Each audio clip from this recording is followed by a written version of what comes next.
Good morning, good afternoon, good evening, wherever you are in the world. This is Reganelite here. Hello everyone, welcome to Prime Minister's Questions, which will be starting in just a few minutes time.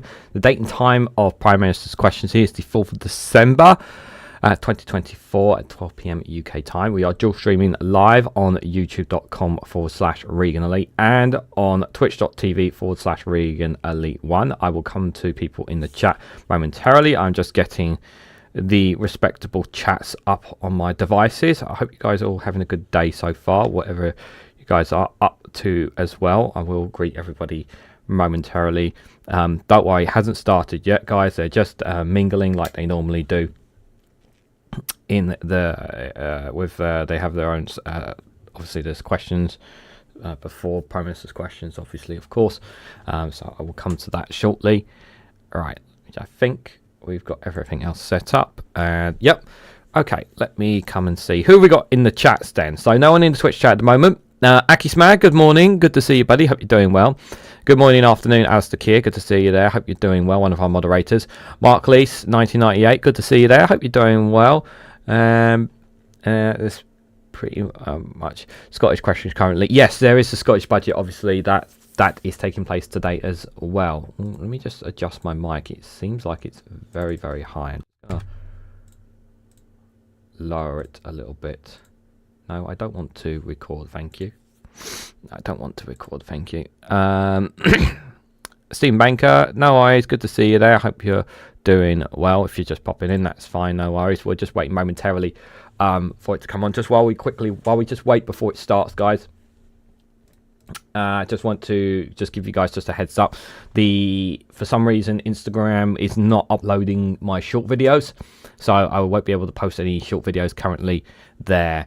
So I just wanted people to be made aware of that. Right, we're ready to go. Order! What are these two members playing at? That is absolutely disgraceful for the member. We've started PMQs. Either come in early or at least wait. Please start reading the room. Ian Room. Not very good. Question number one, please, Mr. Speaker.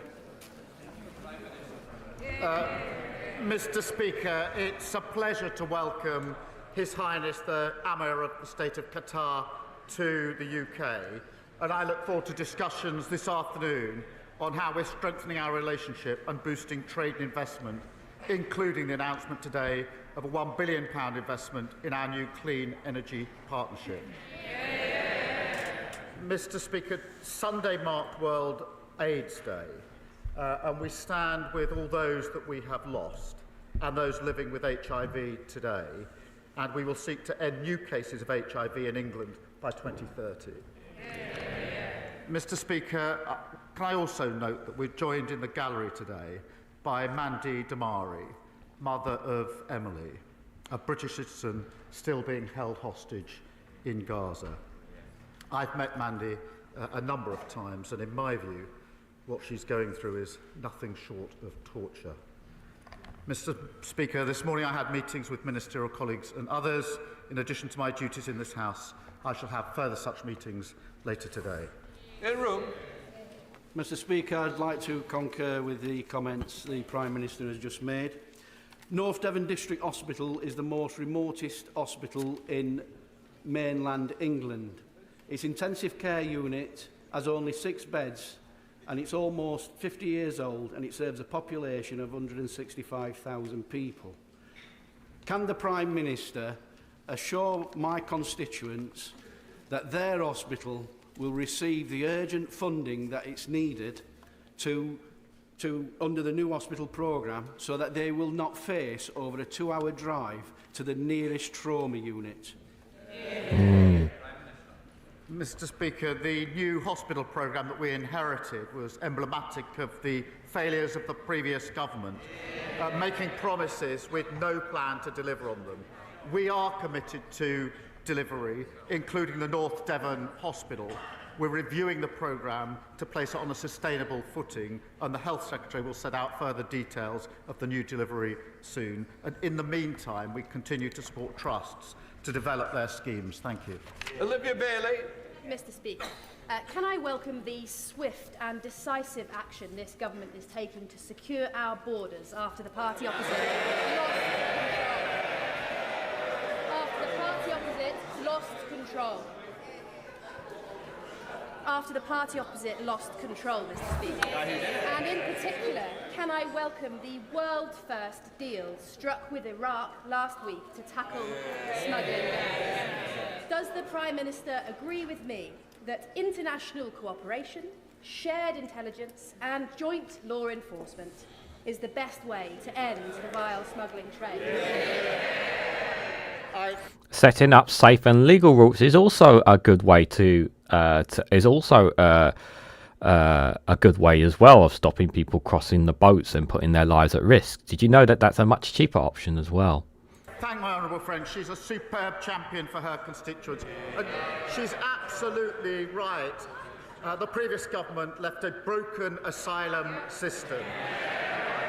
We put a plan in place, the Border Security Command, backed by £150 million, 100 more NCA officers, and we're introducing counter-terrorist style powers.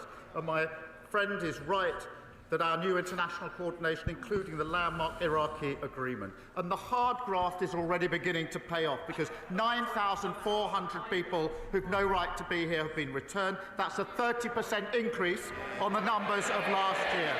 They promised to get the flights off the ground. We've got them off the ground. So a 30% increase in comparison to last year, 9,600. Can't argue that that's not good progress from the Labour government. Whether you like the government or not, they are making progress on it. Becomes the leader of the opposition. Can we bear All right, here we go. Mr. Speaker, if I may, I would like to pay tribute to Mandy Damari and her family for the strength that they have shown. And we on this side of the House, and I'm sure the whole House, continue to seek the speedy release of Emily Damari and the other hostages. Mr. Speaker, the Prime Minister talks about immigration. I think it's probably a good time to remind him that he was the one writing letters asking us not to deport foreign criminals. And he and his party voted against every single measure that we put in place to try and limit immigration. But, Mr. Speaker, the question today is what has been on the lips of all Labour MPs, including, I believe, the Health Secretary yesterday. The Prime Minister knowingly appointed a convicted fraudster to be his Transport Secretary. Oh, what was he thinking?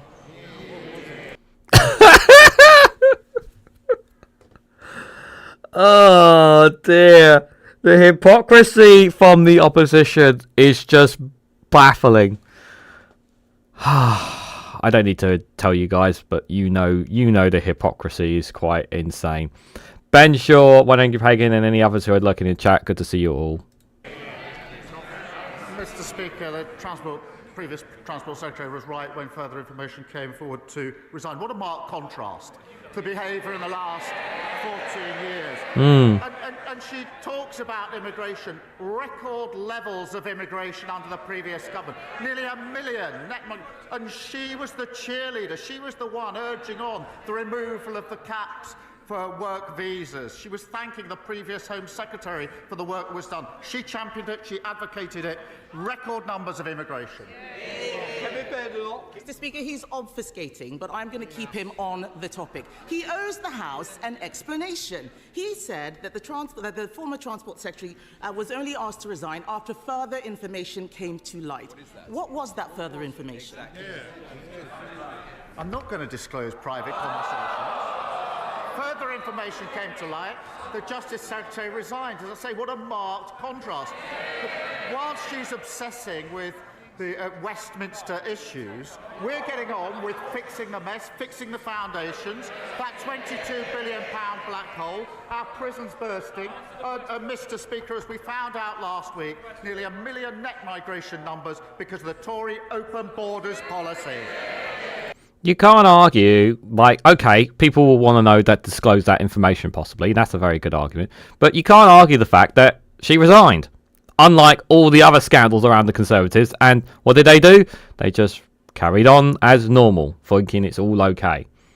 And, yeah, Keir Starmer, the Prime Minister, is absolutely right, saying what a stark contrast on that. Mr. Speaker, I'm not asking about migration. I'm asking about the former Transport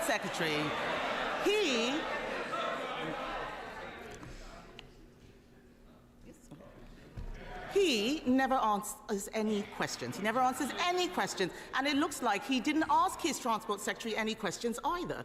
That's funny, because you guys weren't asking any questions either. I don't remember Rishi Sunak always directly answering questions at Prime Minister's questions, or Boris Johnson. Well, he did answer one or two, but I don't recall you guys answering many questions either, to be fair. The truth is, he appointed a person convicted of fraud to the cabinet. The first thing she did was bung hundreds of millions of pounds in pay rises to her trade union friends. Wasn't this a fraud on the British people? No, Mr. Speaker, she says she's not talking about immigration. I'm not surprised. And I advise her and all of them not to talk about the economy or immigration for another 5 years. Mr. Speaker, you can try and change the topic as much as he likes, but the public are watching. He owes them an explanation. The country needs conviction politicians, not politicians with convictions. Now on to an even bigger fraud. I can see you, Genie Bottle. Yes. Now on to an even bigger fraud, the budget. Last week, the Prime Minister failed to repeat the Chancellor's pledge of no more borrowing and no more taxes. It is obvious that they are coming back for more. In his manifesto, he committed to making Britain the fastest growing economy in the G7. Does he stand by his own pledge? Mr. Speaker, I gently remind her that 2 of her predecessors had convictions for breaking the COVID rules. I'd also invite her to look at the OECD report of this morning, which has upgraded growth for next year and the year after, which now puts us on target to be the highest growing major economy in Europe in the next 2 years. She should welcome that. Mr. Speaker, I saw the OECD report, and what it said was that they will be coming back for more taxes. And I think the whole House would have heard him fail to repeat his own pledge. He can't even repeat the pledges that he made just a few weeks ago. We are here to stop him from damaging the economy, and that is why we are You mean the same economy that you guys wrecked, yeah? Okay. I want to hear the question. Can we bear up? Mr. Speaker, they are laughing the same way they all laughed during the budget when they talked about raising NI. They have no idea what people out there are dealing with. And that is why yesterday we voted against his damaging jobs tax. Even former supporters, Chef Tom Kerridge, who endorsed Labour at the election, said that the budget was catastrophic. He built a real business employing young people, unlike his cabinet of trade union stooges, CV embellishers, and an actual fraudster. None of them have ever run a business. Why won't he listen to business who are saying his budget is catastrophic? That's I'm just like, really? Like, just some of this is just insane from Kemi. But the problem is that I've said this before, people will buy into it. Some people will buy into this rhetoric from Kemi, even though a lot of things she's saying is very hypocritical of her party. Mr. Speaker, I thought the scripted jokes were over, but we had another one about lectures about the economy from the party opposite. They broke the economy, mortgages through the roof, and a £22 billion black hole. And she talks about national insurance. She complains about the rise in national insurance week after week. But then 2 weeks ago, she says that she wouldn't reverse it. She signed trade deals, Mr. Speaker, that had farmers protesting in Whitehall. Now she pretends that she's their champion. She campaigned to remove the cap on migrant worker visas, and now she pretends she's furious about the open borders policy of the last government. We don't have open borders, guys. I just want to remind people this. This might shock some people when I see comments people saying that Britain has open borders. I don't know how to tell you this, but Britain's an island. We're surrounded by water, so there isn't any open borders. Yeah, I know, shocking. Mr. Speaker, the fact is the Prime Minister has discarded his own Labour leadership promises. He's dropped the 5 missions he said would define his government. He's ditched his pledge to make Britain the fastest growing economy in the G7. We left office with UK the fastest growing economy in the G7. And business is saying he has damaged the economy with his budget. Tomorrow he's going to have an emergency reset, Mr. Speaker, just 5 months into his premiership. But why should anyone believe a word he says? Well, they may not believe a word that he says, but they're certainly not going to believe a word that you're saying, that's for sure. Mr. Speaker, the only relaunch on that side of the House is the leadership bids of her rivals. She obviously hasn't read the OECD report of this morning, the fastest growth in the next 2 years of any major economy in Europe. We're proud of that. And they should never be allowed to forget the damage they did to our country. They used Britain like some sort of mad scientist experiment. Open borders, unfunded tax cuts, neglected health service. And now, all the madness is still coming out. They say they should be back in office. They haven't listened, they haven't learned, and they certainly haven't changed. There's only one party that's driving this country forward, and that's this Labour government. Caroline Harris. Thank you, Mr. Speaker. Today, question 3, but who knows, next week I could be #1 in the charts. As the first MP this year to bring out a Christmas single, will the Prime Minister join me in thanking my musical collaborator, the hugely talented Mal Pope, and everyone involved with this year's Everyone Deserves hamper campaign that will deliver festive food to 1,500 homes across 5 constituencies in South Wales. Like our song says, there's a reason for the season, and everyone deserves a Christmas. I will say I appreciate what she's doing. I appreciate that Ed Davies looking to do a Christmas single as well. Like, it's nice, but as long as it doesn't detract them from doing their jobs, I'm okay with it. But she looks like I just looked at her and I was like, are you here for Prime Minister's questions, or are you here for a rock concert or something? Might as well have a bit of a laugh over it. Well, I thank her for her question. There's obviously going to be some rivalry in the race for #1 by Christmas. I'm not going to be joining in that particular one. But I do thank her and Mal Pope for their campaigning. And I remember joining her in the summer, a few summers ago, on the work involving hampers, much needed by her constituents. And I know how much it means to them. Christmas is a time to think of others. And I do pay tribute to her and all those supporting those in need. And this government will always support the most vulnerable in our society. Thank you. Leader of the Liberal Democrats, Sir Ed Davey. Thank you, Mr. Deputy Speaker. I, for one, will be downloading the song of the Honourable Lady for Neath and Swansea East.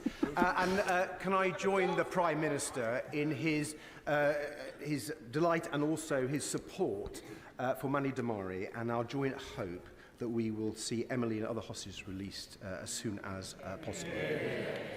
Mr. Speaker, the Prime Minister has rightly spoken about the need to restore and rebuild the public's trust in British politics.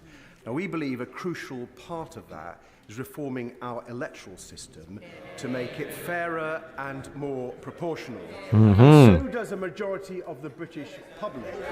And this House voted yesterday in favour of a bill for electoral reform put forward by my honourable friend, the member for Richmond Park. So will the Prime Minister find government time, make it available, so we can consider this bill on electoral reform and restore the public's trust in our politics? I'm going to do a separate video on that today. That will come out in the next few days. Can I thank him for referencing Emily, because I think it is important that we all remember her, and I say the awful torture that her mother is going through, and that's the case for all of the other hostages. It's hard to imagine what it must be like for anybody with friends and family who are still being held hostage after all this time. Look, proportional representation is not our policy. We won't be making time for it. And I just gently say to him, he didn't do too badly under the system as it is. Correct, David. Well, I'm disappointed in that reply and hope he will reflect on Labour's own policy. But moving on to another pressing subject, Mr. Speaker, more than 3 million people have been stuck on NHS waiting list for more than 18 weeks. That's probably the worst, most appalling legacy of the last Conservative government, and it needs to be fixed. But does the Prime Minister accept that we'll only get waiting lists down and keep them down if it's easier for everyone to see a GP when they need it? So when he publishes his milestones tomorrow, will he include a guarantee with a timetable so people will be able to see a GP within at least 7 days or 24 hours if it's urgent? Good question. Well, he's right to draw attention to the record of last government on the NHS. Record waiting lists and record low confidence in the NHS. So in addition to the economy and immigration, they better not be talking about that for the next 5 years either. We will be driving this down. We've already begun that work to make sure we get those waiting lists down. And yes, of course, that does also include making sure there's better access to GPs and other measures that need to be taken. But that's a central driving mission of this government. Thank you. Thank you, Mr. Speaker.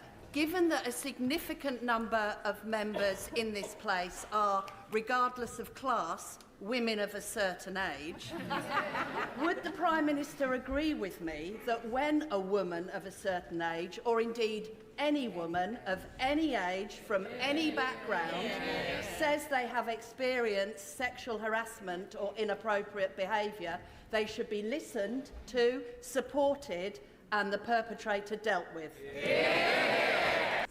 If you haven't got the reference, this is the whole Greg Wallace scandal, for those who don't know. And I understand people want to take a jibe at him and all that, but this is celebrity scandal, not a political one. And the better questions could have been put out. I will say, obviously, of course, that his comments were absolutely disgusting and unacceptable in any way, shape, as always. But this is not something that really should be something brought up in Prime Minister's questions, if I'm honest. I certainly agree with that, and I think everybody across the House would. She's right, because, Mr. Speaker, one of the greatest barriers that women face when coming forward and reporting unacceptable behaviour in the workplace is having confidence that they will be taken seriously, and that requires all of us to put in place mechanisms and arrangements to make that possible. Everybody should be treated with dignity and respect, and I'm proud of the fact that the Employment Rights Bill that we're passing will strengthen protections from sexual harassment at work. Robin Swan. Thank you very much, Mr. Speaker. Mr. Speaker, Friday the 13th is a date associated with bad things happening. Next Friday, the European Union's General Product Safety Regulations will apply in Northern Ireland, creating more costs and bureaucracy for English, Scottish and Welsh companies who want to do business in Northern Ireland and Northern Ireland consumers buying from them. Many businesses have already stopped supplying Northern Ireland. Haulage companies are unsure what is required of them. Online sales platforms are divided on the advice that they give. Mr. Speaker, a previous Prime Minister promised Northern Ireland businesses that if they were asked to complete additional paperwork, they should phone the Prime Minister and he would direct them to throw the form in the bin. He's not here now. What direct, tangible advice can the Prime Minister give to those businesses who want to continue supplying Northern Ireland? Well, I thank him for that question. It is a serious issue, and the government is working closely with businesses to ensure that they are ready for the changes that he has identified, and we published more guidance, as he knows, yesterday to support them further. We will be keeping a close eye on the issue to help businesses trade freely across the whole of the United Kingdom. Thank you.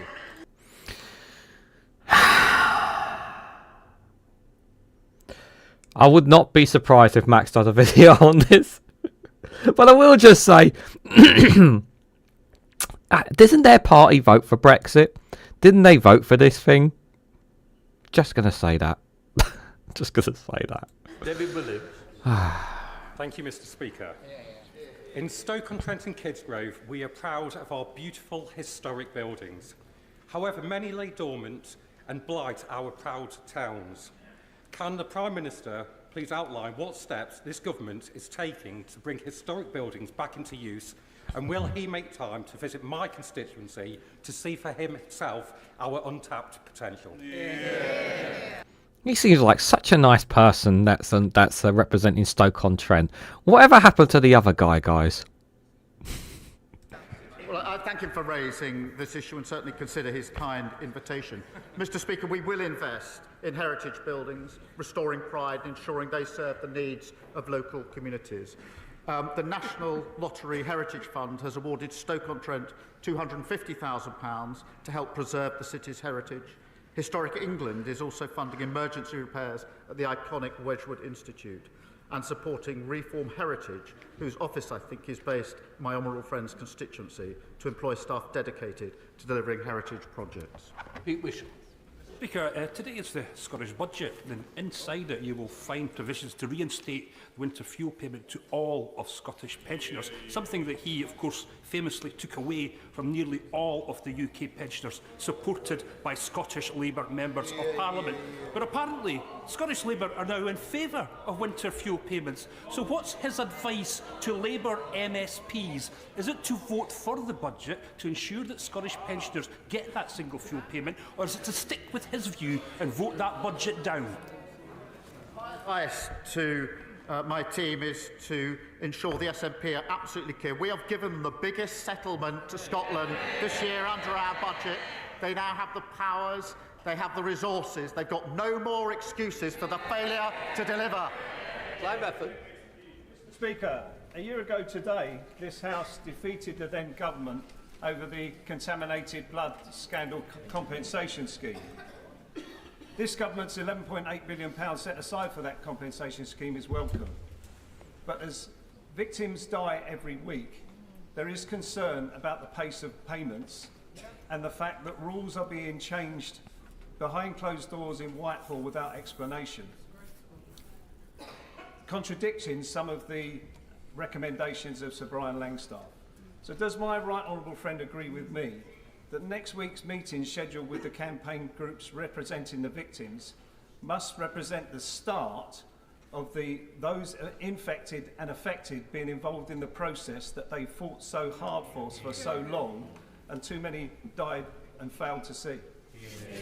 I will just point out, and it's a very important point, is that while I completely agree that we must get the payments out to them and Grenfell and the post office scandal, of course, as well, another one there. I completely understand his premise. I'm sure he will understand that this is not a 5-minute thing. This is not something that's going to be done in a very short period. It's going to take time. And I know people don't like patience, but I'm sorry, you're going to have to be a little bit patient with it. It's better that they've announced it rather than not give anything, like they have not given anything to the WASPy women, for example, okay? That's the best way I could put it with it. I'm not saying, I know it comes across that I'm defending Labour on this, but yeah, you have to be realistic, and that it doesn't just happen overnight. Like the announcement in the budget, all that money goes straight to the compensation victims. No, it doesn't. There's a process.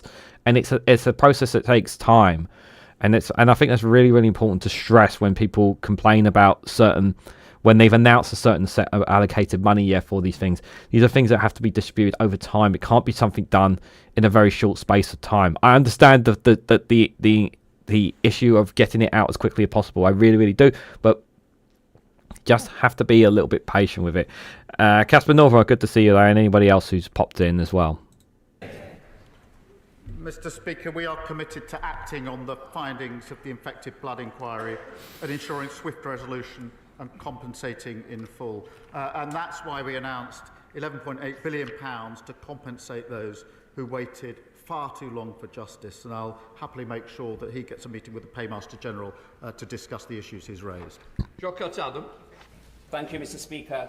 Everyday pensioners in my Leicester South constituency are emailing me with one word, and that word is frightened. Susan, who has pulmonary fibrosis, wrote, "During winter, I rarely go out as it is too cold for my lungs. I need to keep warm and I need to keep my heating on. The winter fuel payment was really, really helpful. She writes, I want MPs to know that not all pensioners are millionaires or receive gifts from millionaires, nor do we all get the higher rate of pension. Susan is frightened she won't be able to keep her house warm this winter, and she is not alone. Does the Prime Minister realise how frightening it is for the 8,100 pensioners in my constituency who have lost their winter fuel payment fuel payment help? As the winter month starts to bite, will the Prime Minister come to Leicester to explain to Susan why he thinks this policy is not frightening? Thank you. Mr. Speaker, as he knows, the #1 job of this government was to get our finances back in order after the mess that the Not at the expense of people's lives, you fucking idiot! last government made, including leaving a £22 billion black hole. We had to take tough choices. They say they want the benefits, but they can't say how they're going to pay for them.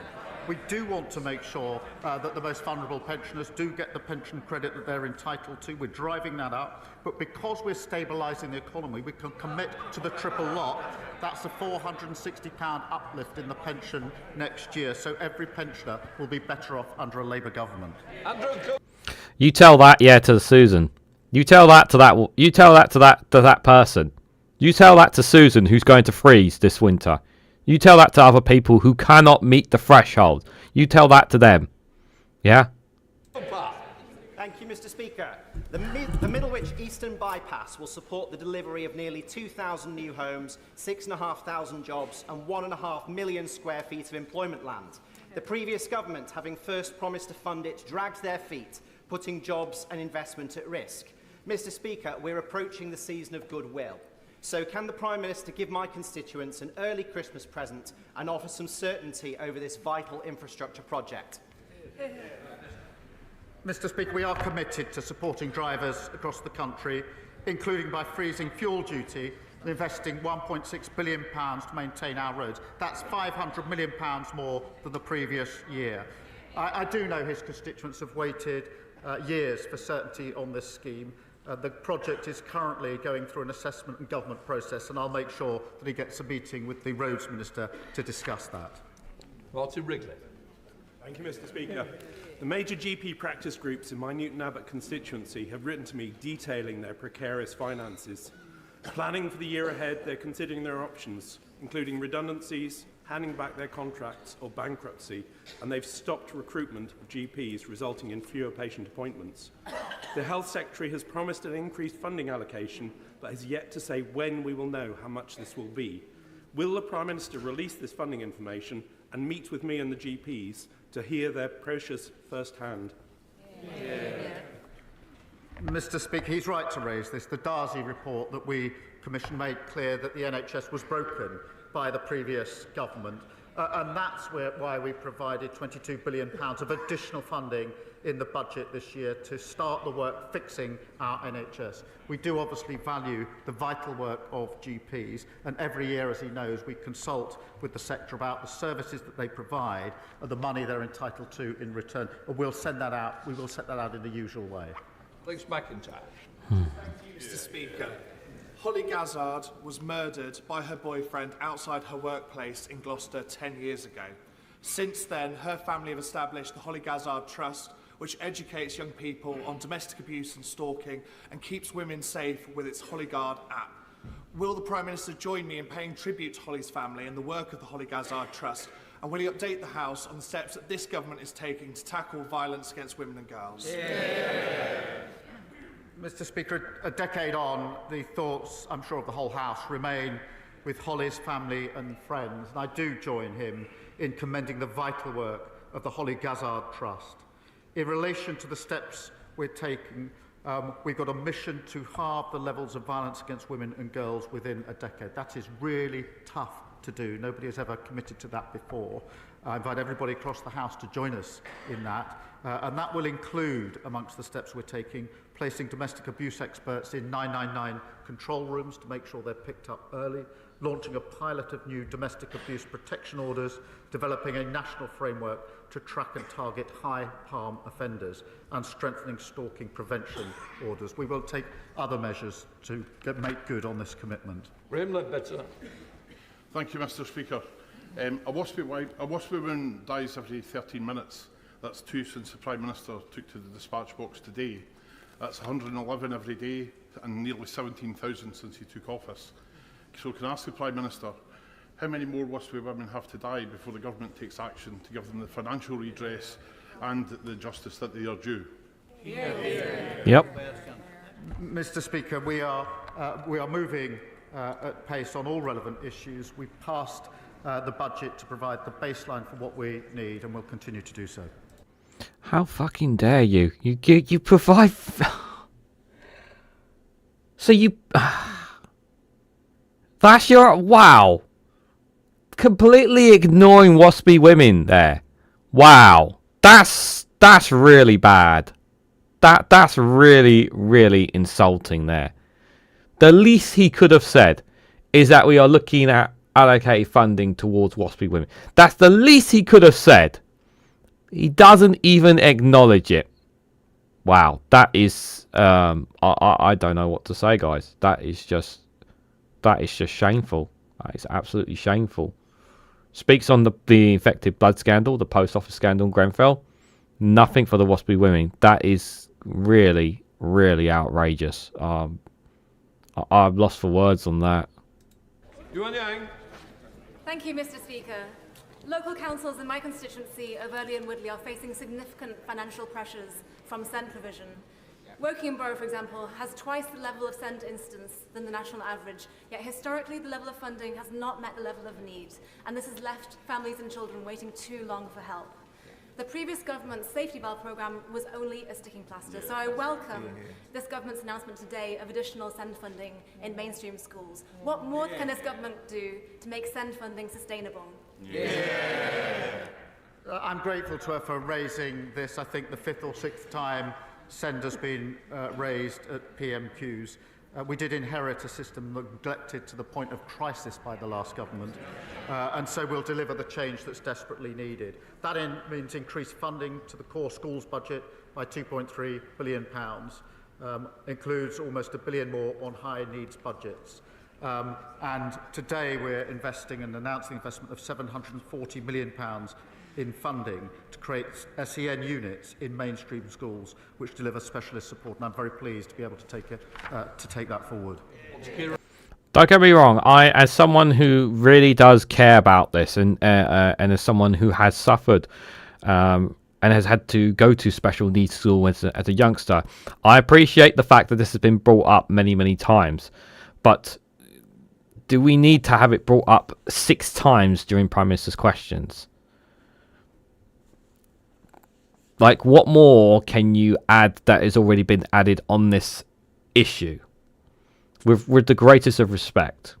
Don't get me wrong. This is a topic I want to hear, but I don't want. Like he has said, the Prime Minister said there. I've heard it quite a lot in Prime Minister's questions. It is an issue, and I would rather hear it more than some of the bollocks questions that we hear sometimes in there. But can we hear other issues as well that are very important as well? Thank you. Mr. Speaker, members across this House are deeply concerned that the Post Office are considering closing more than 100 branches across our communities. More than 3,000 people have signed a petition opposing the closure of Bexhill Post Office. Does the Prime Minister agree with me that the government must ensure we protect vital post office services for all of our constituents? What a lot of post offices are doing now, because of the funding issues around them, and since they've been privatised, a lot of them are going into, whether it's past, rather than having their own buildings, is they now get merged with other shops in order to have a post office section, so that at least there is a post office for people to go to. The post office that's near where I am is a part post office, part Subway, part convenience store. So the days of post offices having their own home shop is having their own block is coming to an end. It's winding down because the cost of obviously having them is not worth it for them. They are still important distribution centres post office must look after. But my answer to the question before even the Prime Minister does is that if a post office is a single only building in their area, then there's something that they need to consider, perhaps merging with another business or something within the area, so that people can continue to have the post office, the localized post office near them at least, rather than losing it out all to them. Mark Lee said all the post office in my areas are in convenience stores, and that needs to be the direction that they need to go, because obviously they can't just be a building on its own anymore. The costs are just not too much for them. So it is something that if it is just a building on its own, it needs to change, and it's something that unfortunately cannot be saved. As much as I would like it to, have to be realistic on this issue, guys. Can I thank him for his question, and can I also recognise the campaigning of many, including himself, for local services that their constituents rely on. The Post Office is required to maintain a network of 11,500 branches and ensure that 99% of the UK population lives within 3 miles of a post office. Decisions obviously about individual branches are for the Post Office to take following consultation with local communities, but I'm happy to make sure he gets a meeting with the relevant minister to discuss his particular case. Yeah, and I think that's really, really important that you had that the case is brought up about this and what solutions can be made in those situations where those post offices are at risk. And I couldn't agree really more with what the Prime Minister said with that. Speaker, in my constituency of Darlington, it's full steam ahead to 2025, when our towns celebrate the 200-year anniversary of the railways with a 9-month festival. We're proud of our industrial contribution, but many in my area have concerns about the future of our rail industry. What assurances can the PM offer that he will get our railways back on track?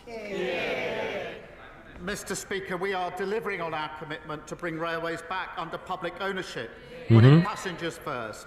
And today we've announced that South Western Railway services will be the first to transfer into public ownership next year.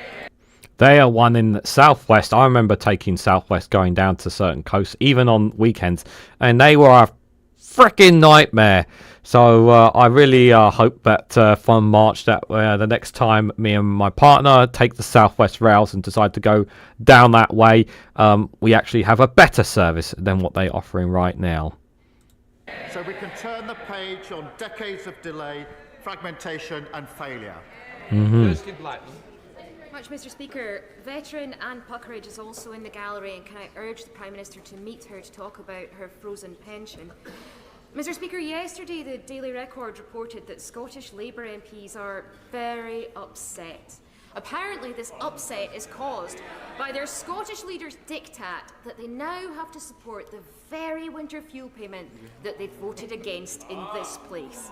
As the Prime Minister comforts his upset MP, will he remind him that the only people with the right to be upset are the 900,000 Scottish pensioners who were left in the cold by Labour's cuts? I work very closely with Scottish Labour in a harmonious way. We ran a fantastic campaign earlier this year, which is why she's sitting up there and not down here. Bloody cheek of an answer. Unfortunately, he can get away with that, unfortunately. But, yeah, dodge the question as always, guys. Dodge the question. The sub post office is a long-standing entity in Ireland, usually in a convenience store. Only large towns will have the main post office with sub posts dotted around the town, says J-Rat. Good to see you there, buddy. Hope you're doing well. Absolutely, that should be the norm. That should be the norm. Big town centres, yeah, even in the big town centre,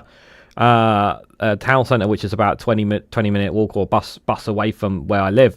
Like their post office is a WH Smith, but also, to be fair, there's a distribution centre not too far away from the town centre as well. So I'm fortunate that there is a distribution centre if I needed to go to there as well. But yeah, it's different. It's different. Yeah, if they are on their own, they need to end. They need to merge with a convenience store or with something nowadays. It's just the norm, I'm afraid. Can I echo the words across the House in relation to Mandy Damari, who I also met with this week and is from Beckenham? Yesterday marked International Day of Persons with Disabilities, and I'm proud to be one of the disabled MPs in this House. As a sixth former, I became one of the youngest people in Britain to have a hip replacement, and I relied on a blue badge. Data released yesterday shows blue badge theft has more than quadrupled in the past 10 years. Will the Prime Minister back my campaign to tackle blue badge theft and ensure millions of disabled people can work, socialise and live an independent life? Well said. Can I thank him for being a powerful voice for some of the most vulnerable in our society? Look, theft of a blue badge is appalling, depriving people of their independence and ability to travel with confidence. It has a real human impact every single time, and that's why we're working closely with local authorities to help them tackle fraud and misuse. And I'll make sure he has a meeting with the relevant minister to examine what more can be done. It's absolutely ridiculous that people steal blue badges just so they can park in fucking disabled spots. It's just disgusting. It really, really is disgusting. I can't believe people actually do that. But then again, yeah, like, is there any stoop to levels that people will go, like stealing a blue badge just so they can park in a disabled spot because they can't park in a normal spot like every other ordinary member of the public, or because they don't want to pay for in the parking areas, which, by the way, most parking places should not have to pay for, if I'm bluntly honest, about that. But still, those with blue badges, like, how disgusting are you? How disgusting are you that you would steal from disabled people to pretend to to park your car in a disabled parking spot, and then you get out of your car completely normal? It's just absolutely shameful. It really, really is. Thank you, Mr. Speaker. Following on from the question from the member for Aberdeen North, in the gallery today is Anne Puckridge, who is a World War II veteran and an intense campaigner. She's flown over 5,000 miles from Canada to meet the Prime Minister to discuss the frozen pensions, a policy denying her and 500,000 Brits who live abroad a frozen pension. I'm sure Anne won't mind me saying that she will be 100 years old in a couple of days' time. Would the Prime Minister reconsider his decision, give Anne the best birthday present ever, and meet with her to discuss this issue? Well, I'm grateful to him for raising this issue. I think he will well know and understand that our position is, in fact, a continuation of the position under the last government. Richard Baker. So, let me get this right. So, he ignores the person in the gallery. Like, do you know what actually, I'm gonna say this. I've got to say this. Do you know what was even more infuriating? Did you notice, guys, that when the minister finished his question and sat down, what was Keir Starmer doing? He was chatting with the Chancellor. Was he even paying fucking attention to the question? No.